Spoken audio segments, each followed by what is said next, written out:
Ki parasysh që Turqia nuk është interesuar për zgjerimin e konfliktit, absolutisht, sepse zgjerimi i konfliktit do ta prekte atë veçanërisht në zonat e komunitetit kurd, të cilët janë në kufi me Sirinë, më afër me Sirinë, dhe nuk është interesuar për një destabilizim, dhe unë mendoj që edhe Turqia, natyrisht me ato themi pozicionet e saj tipike, karakteristike të Erdoganit, do t'i bashkohet. Pak a shumë... Por ama ka qenë e qartë për politikbërjen e Netanyahut në Gaza. Pikërisht prapë që ka cilësuar një Hitler. Është normale që qëndrimi i Turqisë ndaj Netanyahut, ndaj sulmit të tij në Gaza ka qenë kundërshtues. Ka qenë, por këtu nuk bëhet fjalë për Gazën, bëhet fjalë për një krizë e cila mund të përfshijë gjithë rajonin dhe që në thelb mund të krijojë destabilizim në Siri dhe më gjerë, gjë që në një farë mënyrë mund të afektojë edhe Turqinë, e cila ka shumë etni, të cilat në një farë mënyrë nga futja e elementeve destabilizimit në rajon mund të preken dhe mundet dhe ato të kenë sensibilitetet e tyre, që i kanë pasur dhe i kanë treguar me kohë. Mirë, zoti Panariti, Shtetet e Bashkuara të Amerikës prej vitesh janë në negociata me Iranin për programin bërthamor. Tani, mendoni se fundi kësaj lufte do të vi përmes një marrëveshje të mirëfillt pra në tavolinë, apo mund të kemi një shpërthim, një zgjerim edhe të mëtejshëm të kësaj lufte deri në atë që po përflitet lufta e tretë botërore?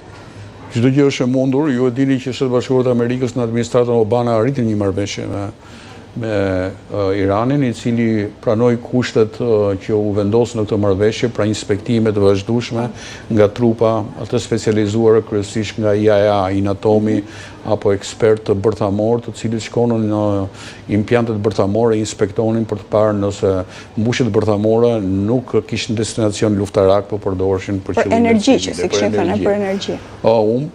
Dhe pastaj kjo u duk më tepër si një kamuflim i Iranit, i cili e shfryzoi këtë për të avancuar në mënyrë sekrete me programin bërthamor për qëllime luftarake.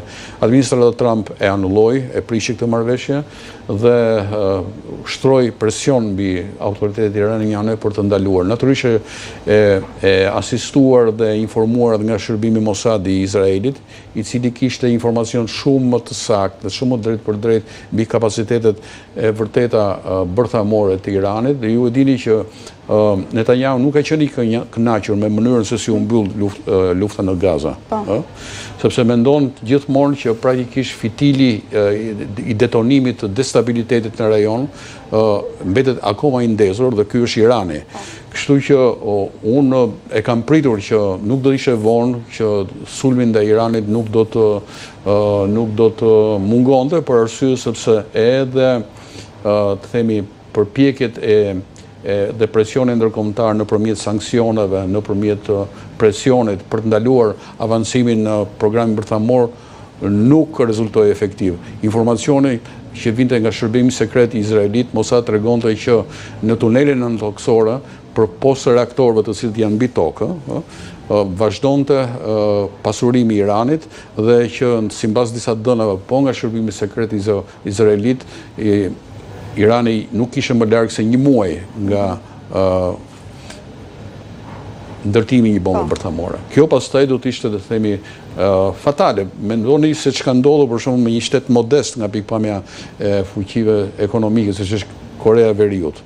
Faktin që u bë fuqi bërthamore ndryshoi edhe raporti se s'ke ç'i bënë. Domethënë praktikisht një person i papërgjegjshëm, një tiran i cili shtyp popullin e tij, ka armë bërthamore dhe mund të bëjë dëme kolosale. Në këtë pikpamje duhet penguar që ajo që ndodhi atje të ndodh në një shtet akoma më të fuqishëm.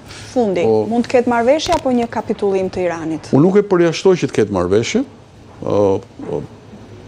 Kapitullimi do të ishte i dëshirueshëm në kuptimin për arsye se ai është një sistem shtypësh, është një regjim shtypësh mizor, shkelës i drejtave të njeriut, terrorist, kështu që do të ishte dëshirueshme që ne të kishim ndryshim regjimi, të kishim një qeverisje më të hapur, më demokratike, në respekt të drejtave të njeriut, nga ç'është ky kjo kast teokratike shtypse e pandjeshme ndaj këtyre drejtave.